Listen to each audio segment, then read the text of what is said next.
Ejercicio número 1. Dice que si las medidas de los catetos de un triángulo rectángulo son 15 y 20, entonces, ¿cuál es la medida de la hipotenusa de dicho triángulo? ¿Será 25? ¿Será 30? ¿Será 35? ¿40? O sea, a ver, conceptos importantes que se van incorporando en el camino. Estamos hablando de triángulo rectángulo, me están hablando de catetos, me están hablando de hipotenusa. Pero ¿qué es cada cosa? ¿Qué es esto? ¿Qué es lo otro?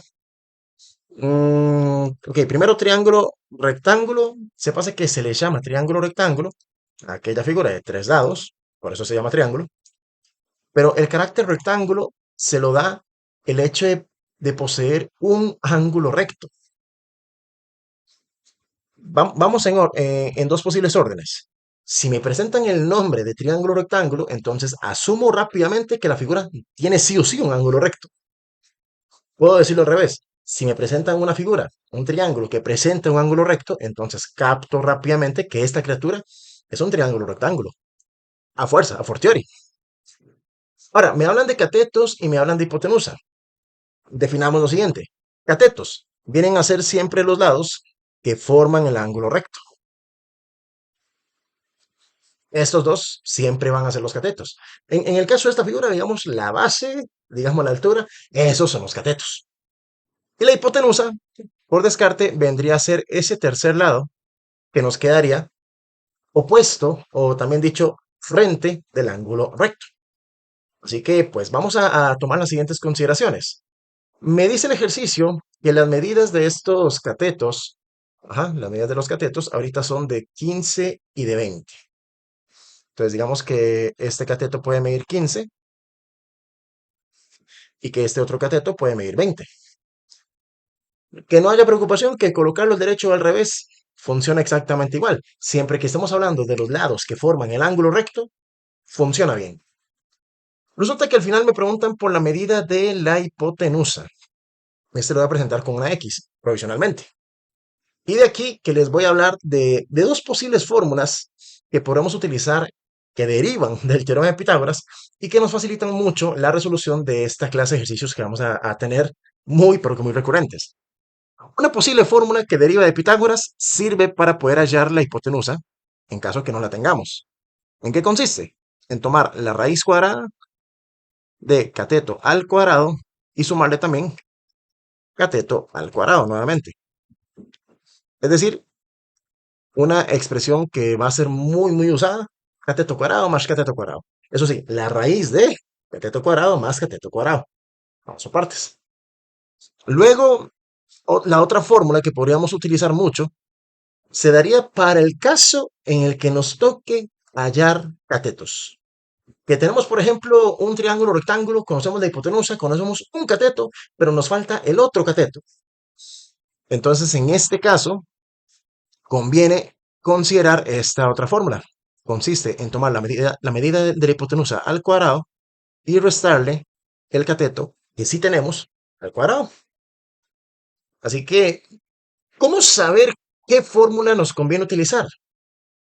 Pues todo depende, básicamente, de qué dato es el que me están pidiendo calcular. En este caso, la hipotenusa. Lo que significa que trabajaríamos con esta fórmula de acá. Y por lo tanto, vamos a hacer el siguiente planteo.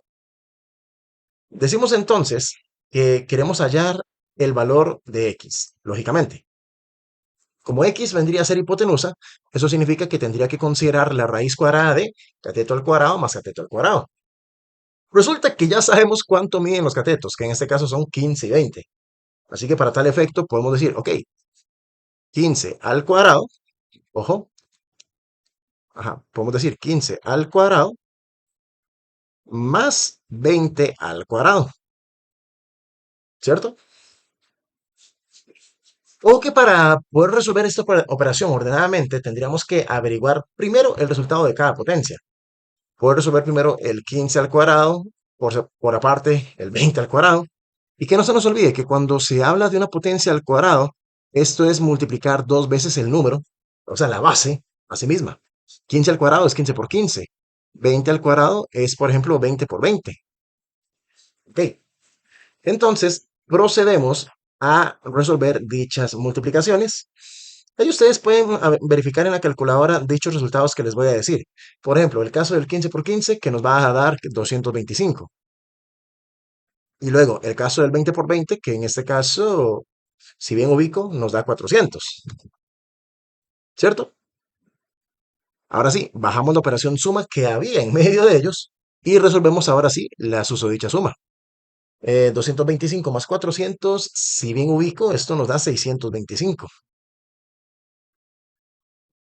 O sea, estaríamos hablando de la raíz de 625. Y ojo que esa expresión o esta estructura de raíz tenemos que seguirla manteniendo y manteniendo y manteniendo. Y cuando lleguemos siempre a esa expresión final donde que nos queda la raíz de una expresión, bueno es que revisemos entre las opciones a ver si dicha expresión en raíz se deja aparecer así tal cual. Es decir, que aparezca la raíz de 625, de 625 en alguna de las opciones. Mira el estudiante, no, de hecho no se ve ninguna opción. Ok, que no panda el cúnico. Vamos a averiguar entonces en la calculadora cuánto se supone que es la raíz de 625. Presento aquí la raíz de, bueno, el 625 primero y después pulso el botón raíz. Ojo, que en este caso esto significa que la raíz de 625 vendría a ser igual a 25. Y ya este 25 que obtenemos por acá, que nos dice que el valor de x termina siendo este, 25. Conclusión, pues que para el ejercicio número uno podremos marcar como respuesta correcta la opción. Vamos por ejemplo al caso del ejercicio número 2. Me dice lo siguiente. Una cancha de tenis tiene forma de rectángulo.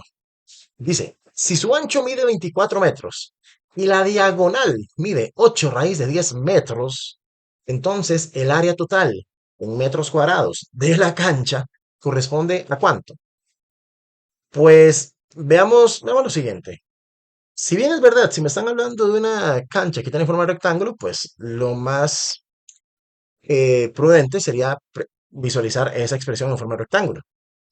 El ancho es el que me están diciendo que mide 24, así que voy a tomar esta información, que el ancho es igual a 24. La diagonal me estaban diciendo que era de 8 raíz de 10 metros. Eso está bastante interesante, esa medida. Voy a colocar la diagonal por acá.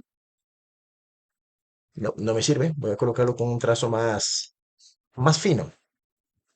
Pero aún así entendiendo el concepto de diagonal o visualizando, por ejemplo, la diagonal de un rectángulo.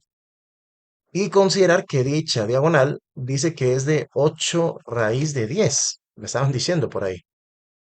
8 raíz de 10. Así que para tal efecto, ¿qué me falta? Me falta averiguar la medida del largo. Y una vez que averigüe la medida del largo, entonces más adelante podremos averiguar el área total de la susodicha cancha. Veamos lo siguiente. Si nos fijamos con cuidado con respecto a este rectángulo, y no solamente el triángulo, digo, al rectángulo, sino que gracias a la diagonal se forman, por ejemplo, dos triángulos rectángulos, ¿cierto? Que al visualizar este triángulo rectángulo, entonces podemos visualizar también quiénes son catetos y quién es hipotenusa. Donde se forma el ángulo recto, ahí siempre decimos que tenemos catetos. Así que el ancho y el largo, en este caso, son catetos.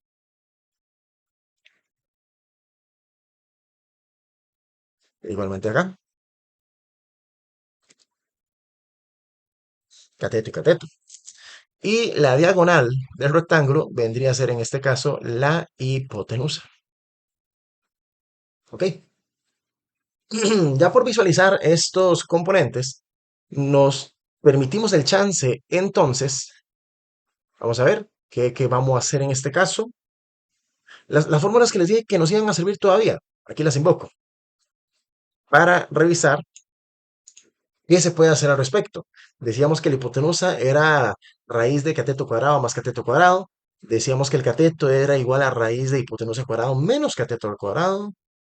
¿Qué es lo que nos está faltando ahorita? O sea, ¿cuál es la incógnita para poder resolver el ejercicio? No el área total, sino, por ejemplo, qué parte del rectángulo no conocemos todavía. Me parece que el largo del rectángulo. Así que, por tanto, parece que es conveniente que nos enfoquemos en esta segunda fórmula, la del cateto. Lo que significaría entonces a considerar la x, que es la incógnita que quiero averiguar, y trabajar entonces con la raíz cuadrada de hipotenusa al cuadrado menos cateto al cuadrado. Sí, vamos a trabajarlo por este lado. Tomando en cuenta que la hipotenusa en este caso es el 8 raíz de 10. Así que voy a presentar el 8 raíz de 10, pero entre paréntesis.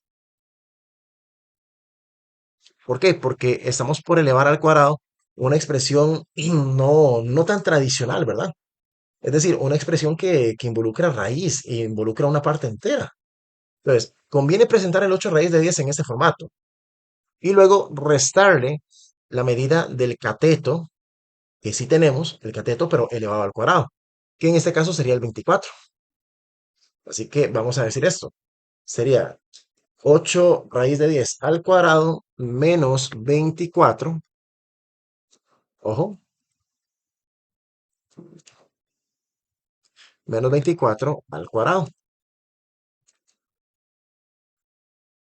Vale. Entonces, ¿qué es lo que se supondría que habría que hacer?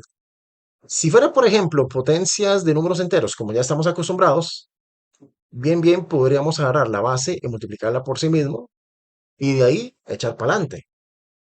Pero en el caso del 8 raíz de 10 al cuadrado, ¿cómo se, cómo se calcula este tipo de potencias cuando tenemos raíces involucradas? Protocolo sencillo. Nada más tomamos en consideración multiplicar dos veces la parte de la base, que es número entero, y luego agreguemos a la multiplicación una vez lo que sería la parte, o sea, lo que es la base del radical, la base de la raíz. Repito, lo que tengo fuera de la raíz lo multiplicamos dos veces y luego lo que hay dentro de la raíz se multiplica una vez para poder resolver este tipo de potencias. De este modo, por ejemplo, con la primera potencia, 8 por 8 por 10. Bueno, yo sé que 8 por 8 es 64, 64 por 10 da 640. Pueden corroborar esto en su calculadora, que 8 por 8 por 10 nos da 640. Luego el 24 por 24, ese sí no estoy seguro, ese sí lo voy a averiguar a pata. Dice que da 576. ¿Ok? O sea, sería la raíz de todo esto. Y veamos lo siguiente. 640 menos 576, ¿cuánto se supone que da? Ah, ok, 64. O sea, sería la raíz de 64. Y si le preguntamos a la calculadora cuánto da la raíz de 64, esta parte se las puedo encomendar a ustedes. Vamos a ver que la raíz de 64 nos va a terminar dando 8. O sea, ingresan primero el 64, luego pulsan el botón raíz y pues voilà. Ok, entonces ya tengo que x vale 8. A ver. Si tenemos que x vale 8, véase que la respuesta todavía no se deja marcar, pero por el momento sabemos que x vale 8. ¿Qué podemos hacer ahora en adelante? Ok, se revisa nuevamente qué era lo que me pedía el ejercicio. Me decía, entonces, el área total en metros cuadrados de la cancha corresponde a cuánto. O sea, me está preguntando por el área de esta cancha rectangular. Como es un rectángulo, entonces aquí bien podemos aplicar la fórmula del área del rectángulo, que bien conocido es largo por ancho. Fórmula para calcular el área en un rectángulo. El largo, vamos a decir que es 8, y luego el ancho, vamos a decir que es 24. Si bien es cierto, debería ser al revés, pero es un detalle menor. Nada más nos enfocamos en resolver dicha multiplicación, 8 por 24, que me dice que esto nos da 192. Pues ya con esto tendríamos opción a marcar para este ejercicio número 2. Se puede decir tranquilamente que la correcta para este ejercicio es la opción A. Me dicen que si A es de par ordenado menos 1, menos 3 y luego que B es de par ordenado 5,5. Digamos que estos son dos puntos ubicados en un plano cartesiano y me preguntan entonces cuál es la medida de AB.